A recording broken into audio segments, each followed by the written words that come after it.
Flamengo tem hoje esse lustro do Pedro poder ser reserva, embora ele não seja tão reserva como dizem. Houve uma distorção. Você falou um negócio da minutagem aqui. Houve uma distorção no noticiário que partiu de setores da imprensa que cobre o Palmeiras, alguns jornalistas bairristas, clubistas, que não fazem bem o seu trabalho.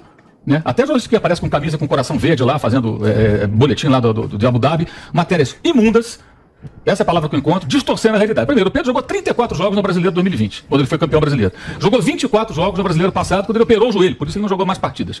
Se você pegar o tempo do Pedro jogando no último Brasileiro, apesar da lesão, ele jogou um pouquinho menos que o Keno. Ninguém fala que o Keno tem que sair do Atlético. O Keno foi decisivo pro título do Galo. Alguém fala que o Keno tem que sair? Não, ninguém fala. Porque não vai dar ibope como falar do Pedro. Ele jogou 37 minutos a menos que o Keno, eu acho. É uma diferença muito pequena. Né? O Dudu jogou o mesmo número de minutos do Gabigol, por exemplo. E o Gabigol ficou fora de vários jogos, por quê? Porque foi convocado e tudo mais. Então o Dudu não jogou tantos minutos assim, muito menos que o Hulk. Alguém fala que o Dudu tem que sair do Palmeiras porque não jogou tantos minutos. Então, assim, escolheram o quê? Vamos falar do Flamengo, vai dar ibope, vai gerar um auê. Vamos fabricar aqui uma fantasia a partir de uma intenção que o Palmeiras tinha de contratar o jogador. Uma proposta que o Flamengo nem ouviu. Fala, nação rubro-negra, conforme vocês viram aí, o Mauro César acabou de falar em relação a uma parte da imprensa que tem matérias assim, tem falado coisas muito complicadas, né? O Zinho vem ontem e me manda uma dessa. Flamengo deveria incluir o Marinho na negociação pelo goleiro do Santos. Até tu, Zinho, tá de brincadeira com a minha cara, né? E também no vídeo de hoje a gente vai falar sobre esse ranking da CBF que o Flamengo continua liderando. Prazo para a contratação está ficando cada vez mais curto para o Marcos Braz em relação ao Santos, goleiro do Atlético Paranaense. O Atlético Paranaense bate o pé e exige um valor gigantesco pelo goleiro. E sobre o Thiago Maia, que bom, ele está voltando e voltando dessa vez para ficar após o problema na canela dele. Essas e outras vocês encontram agora na Flagela TV, mas antes disso, deixe seu like, se inscreva no canal e baixe o aplicativo do OneFootball, que é o melhor aplicativo para futebol do celular. E lá vocês encontram as notícias atualizadas também do Flamengo. Baixe, é o primeiro link na descrição do vídeo e vamos para as notícias, que é o que interessa. Incrível! Incrível! Nada é impossível! Isso aqui é Flamengo! E nação, agora a gente vai falar rapidamente, né, sobre esse assunto que o Mauro César trouxe no começo do vídeo, que é sobre aí uma parte da imprensa tentando fomentar ali problemas entre torcida, técnico, jogadores, querendo instalar o caos dentro do time do Flamengo. Ele, na cara ali do Vampeta, ele falou que muitas matérias ali são tendenciosas, matérias que não era para um jornalista escrever. E essa situação realmente foi explanada ali, muito bem explanada pelo Mauro César.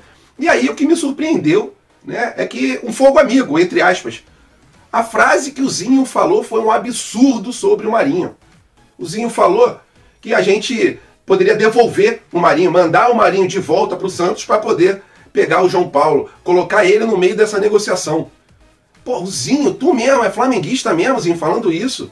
Tá de brincadeira. O cara acabou de chegar no Flamengo. Explanei essa situação ontem ou anteontem do Marinho, que uma parte da imprensa quer ficar colocando ali um fuzuê, um tumulto em relação ao Marinho que acabou de chegar. E aí o Zinho me manda uma dessa no programa da ESPN ontem, que o Marinho tinha que ser incluído nessa negociação, devolver o Marinho, porque ele não vai jogar, não joga no Flamengo. Que vergonha, Zinho, que vergonha, que vergonha. Tenho muito respeito pela sua pessoa como jogador, mas como comentarista, nessa aí você mandou, não foi nem mal, foi péssima na minha opinião, e queria saber a opinião de vocês. Uma atitude ali que eu jamais esperava de você, Zinho. Cara que chegou agora, você gostaria de ir para um clube e 2 meses depois te devolverem? Eu acho que você não gostaria. Imagina para o Marinho estar ouvindo isso. Complicado, eu queria saber a opinião de vocês. Por favor, coloque no comentário sobre a fala do Mauro César e também sobre a fala do Zinho. Complicada essa situação. E nação rubro-negra atualizando a situação do goleiro Santos, que é um alvo aí do Flamengo para o gol, para ser arqueiro do rubro-negro. O Flamengo já sabe do valor estipulado pelo Atlético Paranaense, porque segundo o Globoesporte.com, o Atlético já definiu um valor, e eu já adianto para vocês, galera, não é um valor baixo para goleiro, tá? É o valor de 20 milhões de reais, esse é o valor que o Atlético Paranaense quer, bate o pé e não quer ceder em relação a isso. E o Flamengo está negociando, segundo o Globo Esporte, esses próximos dias aí serão cruciais, porque o Flamengo quer baixar esse valor, não quer pagar esses 20 milhões e ainda quer parcelar, né? Quer fazer um pagamento ali que não onere muito nossos cofres. E aí, galera, vale a pena a gente pagar 20 milhões de reais pelo Santos? a gente sabe da necessidade do gol do Flamengo, né? A gente precisa realmente de um arqueiro com experiência, e o Santos já está aí há 13 anos à frente do Atlético Paranaense, e a gente também precisa de um goleiro, além de ter experiência, um bom goleiro. Caso do Santos e também do João Paulo do Santos, né? Do time do Santos, né? Tem o João Paulo do time do Santos e tem o Santos do Atlético Paranaense. Fica meio embolada essa situação, mas a verdade é a seguinte: o mais próximo do Flamengo, pelo que a gente está vendo, é o Santos goleiro do Atlético Paranaense. E aí fica essa situação, né? Será que não é um valor muito alto para goleiro, um goleiro com mais de 30 anos? Ou será que vale a pena a gente pagar porque a gente está precisando de goleiro e 20 milhões, 15 milhões de reais não vai onerar muito os cofres rubro-negros se for bastante parcelado esse valor. Então, queria saber a sua opinião, por favor, coloque nos comentários. Se vocês tiverem também algum outro goleiro em vista, coloque aqui, mas a verdade é essa. O tempo está passando e a gente realmente está precisando de contratações. E não é só goleiro, né? A gente precisa também de zagueiro, precisamos ali de um atacante que jogue pela esquerda, um meia esquerda ali, para poder suprir a ausência do Michael. Mas o negócio é o seguinte: a gente vai ter que realmente aguardar essa situação do goleiro, mas acredito que até semana que vem a gente consiga definir essa situação. E nação rubro-negra, uma curtinha aqui para vocês. A CBF acabou de liberar o ranking dos melhores clubes do Brasil. E isso, lógico, é devido às últimas temporadas. E o Flamengo continua liderando esse ranking. O Flamengo é líder, depois vem o Palmeiras, depois o Atlético Mineiro. O Flamengo está com a pontuação de mais ou menos 17 mil pontos. Já é o segundo ano consecutivo que o Flamengo lidera essa situação do ranking. Depois vem o Palmeiras com 14 mil pontos, 500 e pouco. Depois o Atlético Mineiro também com 14 mil pontos, 500 e um pouquinho menos que o Palmeiras. Então tá aí o ranking. Isso não é para falar que o Flamengo foi ótimo a temporada do Flamengo sem ganhar títulos. O torcedor quer comemorar títulos. Mas é para a gente ver também que o projeto que apareceu ali em 2013, e aí o projeto do futebol começou a engrenar em 2017, 2018, mesmo sem a gente ganhar os títulos, mas chegando nas finais, sempre beliscando ali as 3 primeiras colocações do Campeonato Brasileiro. Isso mostra pra gente que o caminho que a gente está fazendo é um caminho concreto, não é um caminho de areia que quando chove desmorona tudo. É um caminho ali de asfalto firme e a gente continua seguindo, em frente, sempre, sem olhar para trás, tá?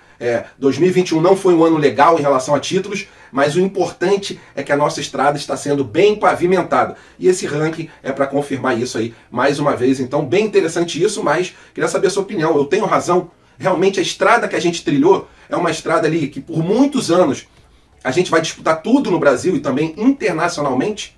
Eu acredito que sim. Tá? O Flamengo mantém a base, o Flamengo quando faz contratações para reforçar bastante o elenco, contrata jogadores aí que na maioria dos times seriam titulares, e é por isso que eu acredito que essa estrada pavimentada do Flamengo não vai ficar esburacada. Pode ter algumas lombadas, né, que são anos aí que a gente não vença títulos, né, que a gente queira títulos muito importantes, mas eu acredito que isso somente seja um percalço no meio do caminho e que no futuro a gente, sim, cara, vai continuar chegando na maioria das finais, disputando tudo e beliscando, quando não 1, 2 títulos, pelo menos um título importante por temporada. Espero que em 2022 a gente volte a esse caminho de títulos.